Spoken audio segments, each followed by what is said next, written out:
Hugo Baillet, bonjour. Bonjour. Hugo, vous êtes directeur marketing communication de Coldwell Banker France et Monaco. Exact. Exact. Donc là, j'ai tout bon. Et vous venez de changer de logo chez Coldwell Banker.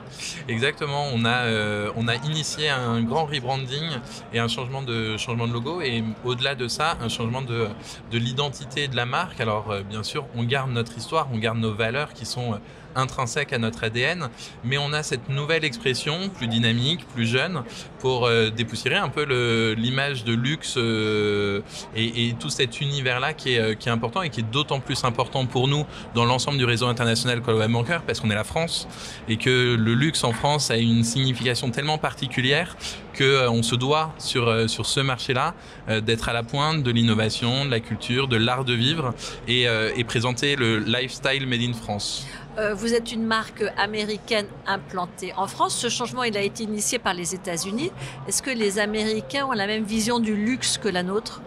Alors oui, effectivement, c'est une impulsion des États-Unis sur ce nouveau branding, mais on a toute l'attitude d'adapter les choses à chacun des marchés. Donc l'Italie, il va aussi de sa subtilité, nous en France, évidemment. Alors c'est quoi les subtilités françaises ? La subtilité française, c'est tout ce qui va être autour de l'iconographie, tout ce qui va accompagner le logo, la manière de le présenter.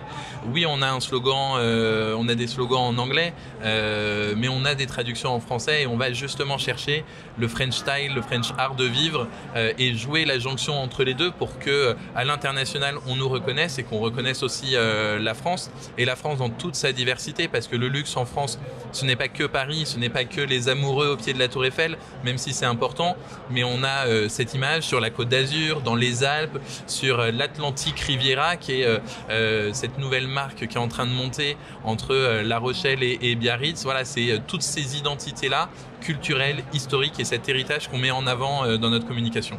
Et vous disiez tout à l'heure dépoussiérer la marque.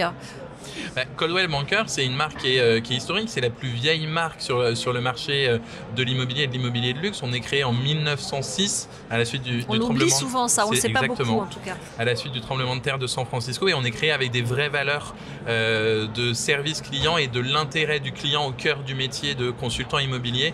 Donc ça, c'est notre ADN, l'engagement, l'intégrité, l'excellence et l'exigence. Et on apporte ce service de luxe, de prestige à l'ensemble de nos clients, que l'on vende un appartement à 450 000 euros ou une villa à 25 millions. Alors vous êtes un pro du marketing. Là, vous avez dit expérience client, service client. C'est un peu la tarte à la crème de ce qu'on entend aujourd'hui. On entend beaucoup parler de service client et disruption.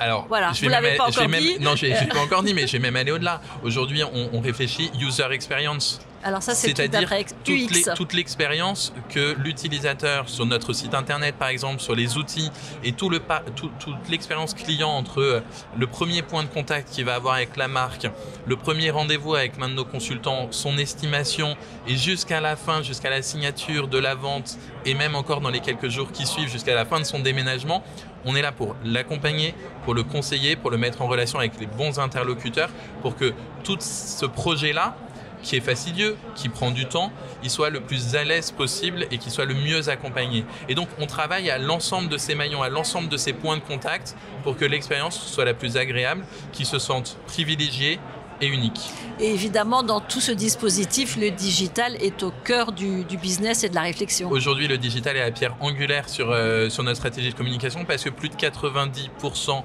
des clients qui cherchent un nouveau bien immobilier, que ce soit un appartement, une maison, passe par le digital et que le digital nous offre la possibilité de présenter un catalogue beaucoup plus grand. Et quand on va travailler sur une clientèle internationale, oui, elle peut chercher à vouloir une jolie maison en bord de mer, très atypique, etc.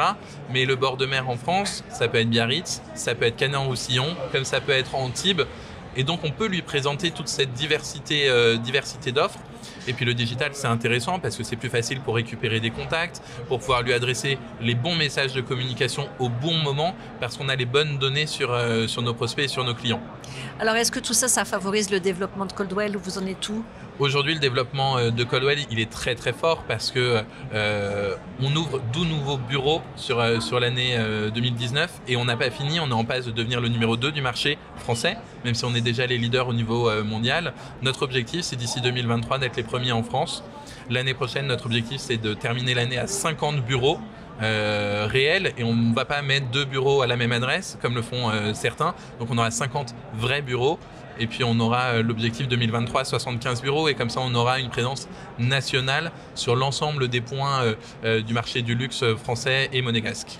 Merci Hugo. Avant de vous laisser, une question à titre perso. Est-ce qu'il y a une appli, un outil digital, une innovation qui a changé votre vie là au cours des derniers mois, dernières années ?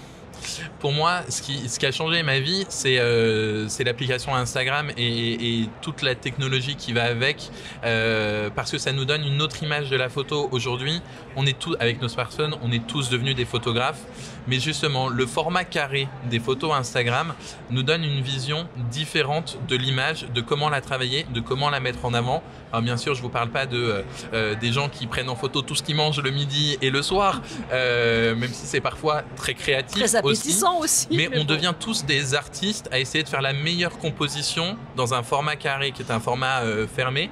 Mais on arrive, en jouant sur les différentes photos dans le feed, à avoir des formats innovants qui vont dépasser ce simple carré. Et donc voilà, on a une autre vision de la photographie. On est tous photographes et du coup on est tous artistes. Et je trouve que c'est essentiel sur le partage de la culture. Merci beaucoup Hugo. Je vous en prie.